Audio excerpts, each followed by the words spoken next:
Here I have Motorola Moto G8 Power Lite, and today I'm going to show you how to perform factory reset operation on this device. So to do this, firstly you have to open settings, then you have to go to the system section, then to the advanced, then auto advanced reset options, then select the last option, erase all data, factory reset, then tap erase all data, then tap it one more time, and after that your device will be restarted in a few minutes.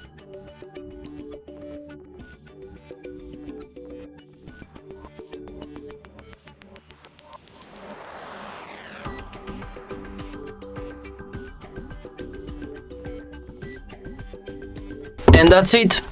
Thanks for watching. If you find this tutorial useful, don't forget to hit that like button and subscribe to our channel.